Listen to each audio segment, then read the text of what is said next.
जय हिंद दोस्तों, आपका बहुत बहुत स्वागत है हमारे इस सीरीज के तीसरे वीडियो में। पहले वीडियो में मैंने कंप्यूटर के हार्डवेयर, दूसरे वीडियो में प्रोसेसर या माइक्रो प्रोसेसर का इतिहास बताया था। आज हम रैम के बारे में पढ़ेंगे, रैम के इतिहास के बारे में। ये रैम है, सबसे पुराना रैम था ये। इससे पहले भी रैम थे, ऐसा नहीं था, लेकिन इस फॉर्मेट में नहीं थे, इसीलिए मैंने उनको नहीं लिया है, शामिल किया है। ये 1981 ईस्वी की बात है, लगभग ऐसे रैम होता था, देख सकते हैं। ये सिंगल स्लॉट होता था, इसमें इसको सीधा सीपीयू में लगा दिया जाता था। इस पे लगे होते थे ऐसे चिप लगे होते थे, और ये चिप ऐसा नहीं था लगाए जाते थे, मैनुअली लगाया जाता था, हाथ से, मतलब इसके हिसाब से लगाया जाता था, ऐसे करके। इसका क्षमता देख सकते हैं 64 KB का है। इतना सारा चिप है, इसका वज़न लगभग आधा किलो के बराबर होता था, और ये 5 मेगाहर्ट्ज की फ्रिक्वेंसी के साथ काम करता था। और इतना बड़ा होने के बावजूद इसकी क्वालिटी, जो कैपेसिटी है, वो 64 KB मात्र थी। उसके बाद विकास होता गया। 1985 में 2 MB का रैम आया, इसकी फ्रिक्वेंसी 10 मेगाहर्ट्ज की थी।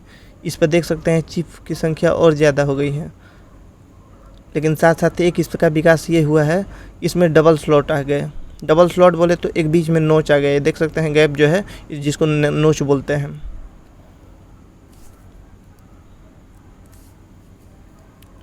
उसके बाद जैसे जैसे विकास होता गया, फिर आया सिम रैम बोला जाता है। सिम को क्या बोलते हैं? सिंगल इनलाइन मेमोरी मॉड्यूल, उसका फुल फॉर्म होता है। सिम रैम आया था उस टाइम, जिसमें पिन की संख्या 30 होती थी। और ये पिन होता है, ये जो होता है ना, ये वाला पिन होता है। यहाँ पे देख सकते हैं, ये वाला साफ दिखाई दे रहा है, ये सब पिन होता है। इनकी संख्या बता रहे हैं, इनकी संख्या 30 थी इस सिम में, और इसमें कितनी थी? 72 थी। तो जाहिर सी बात है, जिसमें पिन की संख्या ज़्यादा रहेगी वो सिम ज़्यादा, मतलब वो रैम ज़्यादा वो होगा, कैपेसिटी का होगा। उसके बाद सिम को रिप्लेस कर दिया, डीम रैम आया। तो डीम रैम आया, इससे सिम से एडवांस था, इसलिए सिम को लोग यूज करना बंद कर दिए और डीम का यूज होने लगा। डीम देख सकते हैं 144 पिन का था।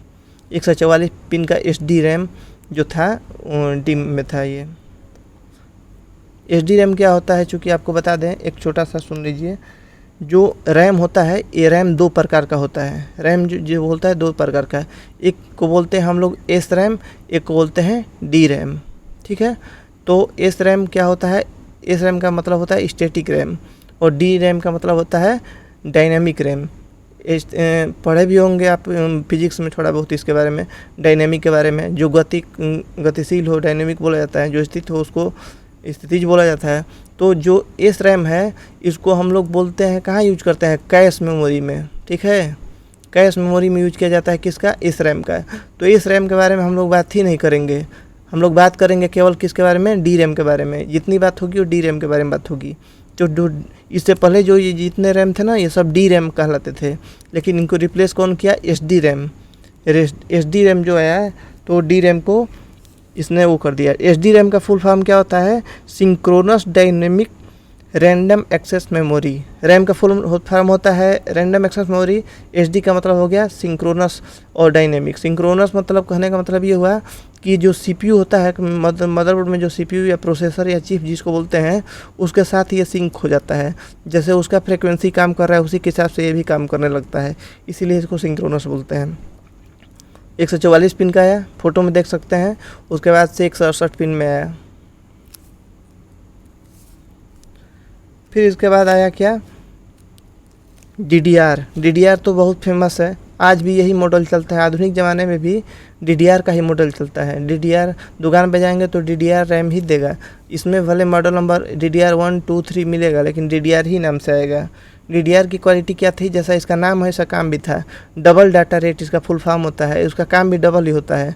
जो SD रैम, डी रैम को तो रिप्लेस कर दिया SD रैम ने, और SD रैम जो था, इससे भी दुगुना स्पीड में काम करता था DDR।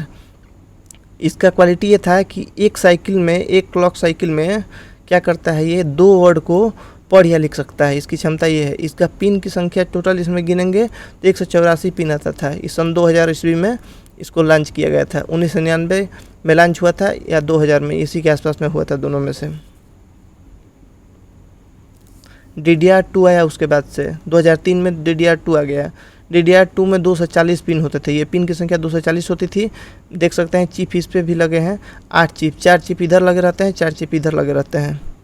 ठीक है, ये सारा कंपोनेंट हम बताएंगे बाद में, अभी बस पहचान करिए DDR2 ये ऐसा था। तो DDR2 में क्या हुआ, इससे DDR1 से भी दुगुना तेज काम करता था। DDR1 जो है एक क्लॉक साइकिल में 2 वर्ड पढ़ लिख सकता था, लेकिन इसकी क्षमता ये है कि एक क्लॉक साइकिल में ये इससे भी दुगुना मतलब 4 वर्ड को पढ़ या लिख सकता है। इसके बाद से आया DDR3, इसमें भी पिनों की संख्या 240 ही है। 2007 में आया लेकिन आज तक चल रहा है ये, अभी भी कोई हमारे कंप्यूटर में मिल जाता है DDR3। DDR2 तो मान लीजिए ख़त्म हो चला। DDR3 जो है 240 पिन का आता है, इसमें भी 8 ही चिप लगे रहते हैं। इधर ये स्टिकर से चिप गए हैं, इनका कंट्रोलर होता है ये वाला। तो इसमें जो नोच होता है, नोच देखिए पहले से ही नोच चला रहा है पहले से ही। DDR3 जो है एक वर्ड में ये DDR2 से भी दुगुना पढ़ सकता है। एक वर्ड साइकिल में, क्लॉक साइकिल में ये 8 वर्ड को पढ़ या लिख सकता है, इसकी क्षमता ये है। और इसका साथ साथ ये जो डाटा को ट्रांसफ़र करना होता है, इससे DDR2 से दुगुना तेज ट्रांसफ़र करेगा। DDR4 पे आ जाते हैं। DDR4 जो है ये 2014 में लॉन्च हुआ था। इसमें भी पिन की संख्या 288 थी, 240 से 288 पिन इसमें हो गया। ये पिन की संख्या है, देख सकते हैं यहाँ पे ये वाली।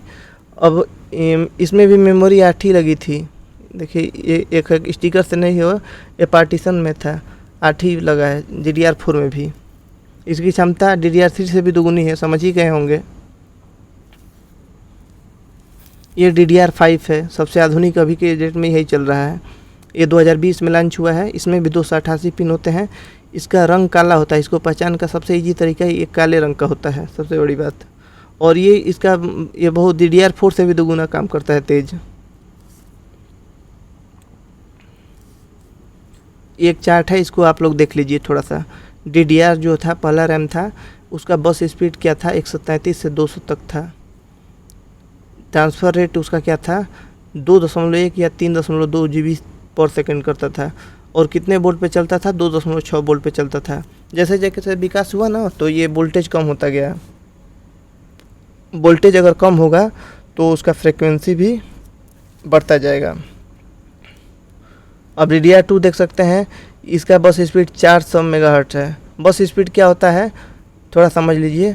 जो रैम होता है और एक होता है CPU, तो जो डाटा पहुंचाने का काम होता है, जो रैम से जो डाटा पहुंचता है CPU तक, तो एक रास्ते से पहुंचता है, ठीक है। उसी रास्ते को हम लोग बस बोलते हैं, ठीक है। बस ऐसे नॉर्मल चलने वाली बस जैसे। और उसका स्पीड कैसे नापा जाता है, मेगाहर्ट्ज़ में नापा जाता है। इसी को बोलते हैं बस स्पीड। जो रैम से CPU तक डाटा पहुंचता है, वो 1 सेकेंड में कितना पहुंच रहा है, इसी को क्या बोलते हैं, बस स्पीड बोलते हैं। ट्रांसफ़र रेट तो आपको भी पता होगा कि 3 GB ये 1 सेकेंड में ट्रांसफ़र कर सकता था DDR1। और ये 2.6 वोल्ट की क्षमता पे चलता था। जैसे जैसे विकास होता गया देखते जाइए, DDR4 जो है 1.2 के वोल्ट पे चलता है। इसका बस स्पीड 1600 मेगाहर्ट्ज़ है। और DDR5 जो है जो 48 से 6400 मेगाहर्ट्ज़ के स्पीड में चलता है। इसका ये बहुत कम ही देखने को मिल रहा है DDR5, लेकिन है, लॉन्च हो गया 2020 का। 1.1 वोल्ट की क्षमता पे चलता है। ये स्लॉट देख लीजिए, मदरबोर्ड जो होता है उसमें ऐसे रैम बैठता है। ये जो नोच होता है ना, ये खाली जगह जो रैम में होता है, खाली जगह स्लॉट में बना होता है, ठीक है। ये मदरबोर्ड भी सपोर्टर होती है। जैसे ऐसा नहीं कि DDR4 का रैम लिए और पुराना मदरबोर्ड में लगा देंगे तो लग जाएगा, नहीं लगेगा। जो मदरबोर्ड का सॉकेट नंबर आता है उसी के हिसाब से रैम सपोर्ट करता है। जैसे आ जाएगा कि ये मदरबोर्ड है, फलाना मदरबोर्ड है, ये किस रैम को सपोर्ट करेगा, तो DDR3 को सपोर्ट करेगा। तो इसमें DDR3 के लायक ही नोच बनाया रहेगा। इसको कैसे ये बैठाते हैं, ये देख सकते हैं, ये नोच है ना, यहाँ पे इसको मिलान करा के और दोनों साइड से पकड़ के, जैसे ये दबा रहा है, ऐसा अंगूठे से दबा देंगे, ये क्लिप बंद कर देता है, तो रैम लग जाता है। मदरबोर्ड के बारे में जब पढ़ेंगे तो सॉकेट के बारे में जान जाएंगे। अभी रैम के बारे में आशा है कि आप लोग समझ गए होंगे रैम क्या होता है, इसका कार्य प्रणाली क्या होता है, ये मैं आगे वीडियो में कवर करूँगा। बस आज आपको इतिहास बताया। जय हिंद।